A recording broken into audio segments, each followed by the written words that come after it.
And welcome back to this coaster. My name is Anderson. Today we're going to be looking at Kings Island park lineup, all their coasters in a sec.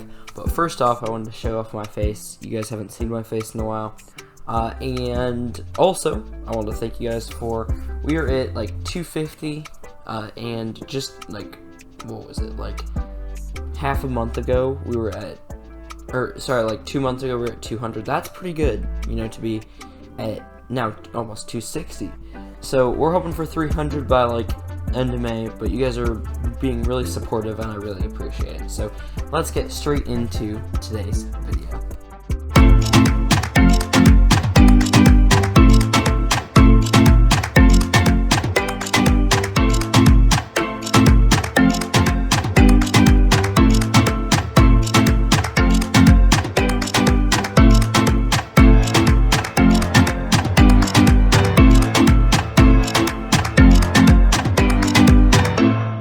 Hello guys and welcome back to This Coasters. Sorry for the intro, I know it was a little cheesy. Obviously I've been working on rotoscoping and stuff like that, so had to show off my top tier skills. But today we're going to be looking at Kings Island's top tier roller coaster lineup. We're going to start going A to Z, looking at all their roller coasters. So we're going to start off with, obviously the A's, with Adventure Express. So Adventure Express is a good coaster. It is a family roller coaster made by Aerodynamics. And I think the way Cedar Fair does their thrill levels, this coaster is considered a thrill. It is not. Adventure Express is a pretty mild coaster that you can go on with kids or adults, or pretty much anybody can go on this roller coaster. We're going to move on to the next one, Backlot Stunt Coaster. Now I know this is a model that has been created multiple times, but Backlot Stunt Coaster is probably my favorite family coaster not at a Disney park. Backlot Stunt Coaster combines a pretty fast launch and an experience that I would relate to, and I haven't ridden one of these, a Gravity Group family coaster where, sure, anybody can ride it, a kid can ride it, but Backlot Stunt Coaster is still enjoyable for those who are thrill seekers. You know, it has a fun launch, and then there's the underground section, which is really cool. I think anybody can enjoy this ride, and it can be fun for pretty much anybody who wants to ride it. The next coaster we have on our list is Banshee, and Banshee has been known to be rough recently. Now, I've at first disputed these claims. I have more recently agreed that Banshee is rough, especially when I rode last year in 2020. But we'll see if Banshee is still rough in a few years, because it did have a whole like year of not operating. And I'm not trying to be mean to Banshee. You know, it's a good ride. Obviously, it's still better than rides like Batman the Ride and rides like Raptor at Cedar Point, but it's just not as top tier as it used to be when I opened. And I think with the advancements the industry has seen, it's even further being pushed down. But we'll see how this ride is, you know, when it gets back to its normal riding schedule, and we'll see how it is. But let's move on to our next coaster, Diamondback. Diamondback is a great ride. You know, it's a great coaster, very thrilling. If you haven't ridden Diamondback, then you haven't been to Kings Island. That's just the facts. It is the best coaster of the park.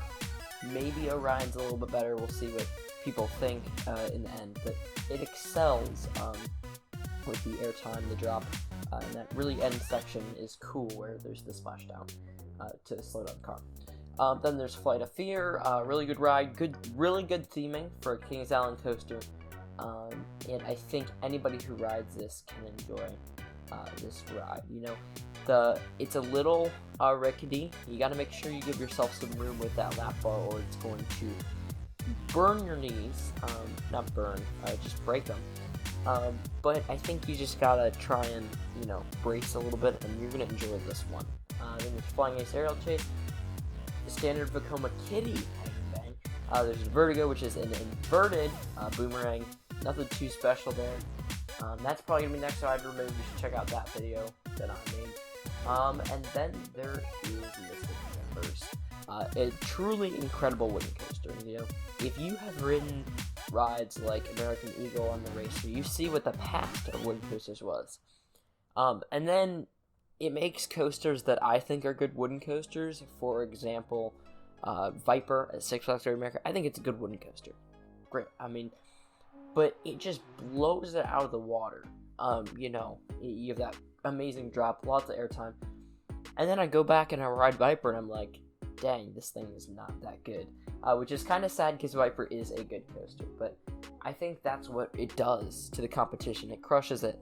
And this isn't even the best wooden coaster from GCI. This is not their best work. But I'm excited to see what the future for wooden coasters holds, because I could see some insane things in the near future. There's also Orion, which is Diamondback, but about 100 feet tall. About 100 feet. It is not quite 300, I know. I hate that too, but technically it's still a Giga Coaster. Really good coaster. You should definitely enjoy that one. It's very unique, and I don't think it works out for that coaster well, but it is very unique. We're getting to our final few coasters here with the Bat, which is a really good suspended aero coaster. I think this is best in the front row. Rest of the rows, you might not fully enjoy the experience, if I'm being honest. The Beast is really good. It's like 50 years old or something. And it is still running great. I think this one, great at night. I've ridden one time at night and I enjoyed that one. Rides of the day just aren't quite as enjoyable, but can still give that experience of you're lost in the woods. And I think that's what really brings this one home for the modern, coaster rider. Great Pumpkin Coaster, nothing to say there. Then there's Racer, which I didn't have a positive experience on, but I'm not going to talk about, because anytime I do, the comments blow up on how I need to ride a specific seat, or that it just got retracked, which it did. So I'm going to wait to ride it again, and then I'll give my final judgments on that coaster, because I've really only ridden it once. And finally, here on our list, which this is a bad way to end it, we've got Woodstock Express, which I have ridden, and it is not very fun, to be honest. So that is going to round out our lineup of the coasters at Kings Island. Do you have any questions or coasters that you think are the best? Definitely put them in the comments. I will agree or disagree with you, and I'll see you guys in a future video here on Midwest Coasters. Anyway, thank you guys for watching. I really do appreciate it, and I'll see you guys in the next video. Goodbye.